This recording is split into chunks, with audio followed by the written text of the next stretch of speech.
Hi, this is my week 7 discussion board for Mari versus Madison. Sorry.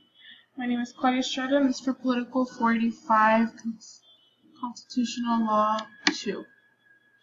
So just a little brief about the case. U.S. Supreme Court case that established principle of judicial review in the United States.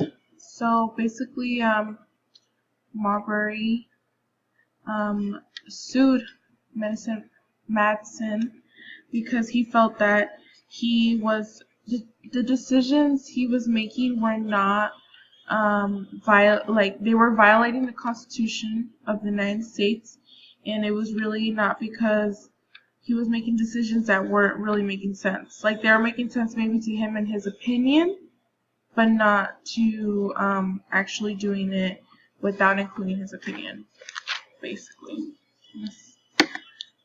How is the government different before the court case? So, I mean, before this, I think not many people question. Obviously, they question. Sorry, don't want to say that.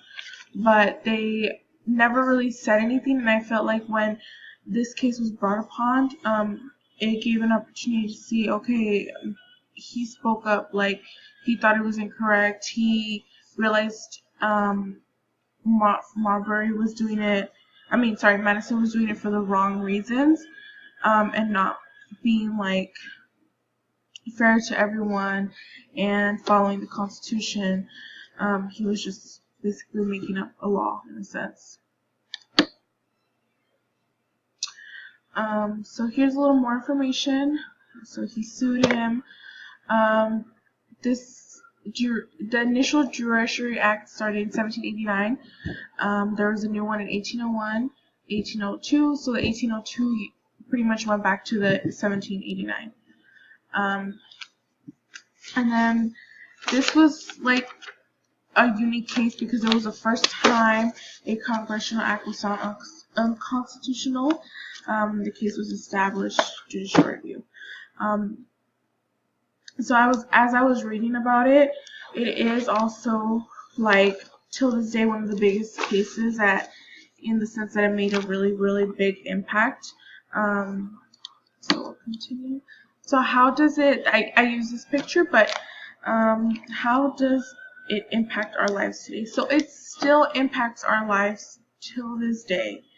And it's just because now we have a system that allows for the branches to have an equal amount of power.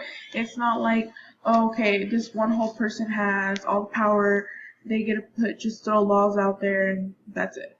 Like, they're able to actually look, okay, where does it fall? What is the reasoning? Why can it happen? Why can't it happen? Why can it pass? Why can't it pass? And then, everybody's able to take a vote, and it's not just based off of someone's thinking or opinion. It's actually like, okay, how is this going to help society? How is it going to help our people? Is it still following the Constitution?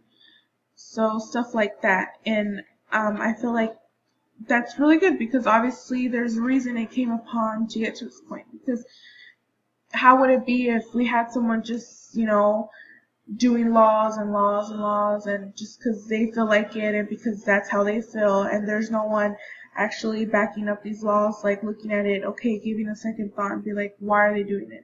What's the impact? Who is it going to affect? Stuff like that. So there's one thing that it did change. So it was used when the same-sex marriage came about. So on June 26, 2015, this case was used in order to approve same-sex marriage. So I thought that was really cool, and I actually read some of that. So I decided to put that as something that it changed, and has something that I could compare with in the 21st century that we live in. So yeah, there's my presentation. Thank you for listening to me, and I hope you enjoyed it.